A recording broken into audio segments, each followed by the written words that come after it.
Hello YouTube, I'm JJ the Pikazard, and I'm here to talk about game design. More specifically, good game design. My project for analysis today is Enter the Gungeon. For all of you who don't know, this is a roguelike game in which you go into the Gungeon and try to defeat the boss to go to the next level. It's a great game and I recommend it for anyone who loves roguelikes. But that's beside the point. Let's get into why I'm really here. Enter the Gungeon is one of the best and least talked about games, in my opinion, about difference in gameplay or difference in kind. Another thing that sets it apart is that this difference is not based off your skills or mechanics, but in the enemies, room types, and items you can obtain. Let's start at the beginning. The character selection. Characters are the same except for their guns and items. The starting guns have varying amount of ammo, but where it's really at is the starting items. You have two categories of items in this game: active and passive.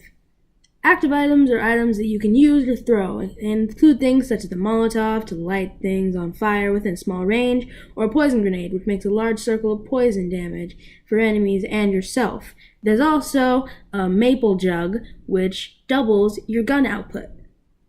You can only have one of these without any modification from anything else, so you have to choose wisely which ones you use. The second type of abilities are passives. These abilities are always active, but they don't do things as direct as active abilities. These can range from whenever you take damage, you do more damage, to having everything cost less. The next way this Enter the Gungeon shakes things up in the gameplay, the room layout. The rooms are procedurally generated and have several different shapes that each make you play differently. For example, some rooms go into a narrow hallway-like shape, while others are huge, gaping, open spaces. In the hallway, since you don't have much space, your best bet is to dodge roll through all the bullets and shoot very rarely. This varies what you do in a large room, where you can run in circles around your enemies, free to dodge incoming fire and bats. Lastly, the different in guns bring different sides of play too. With most guns, you have limited amount of ammo.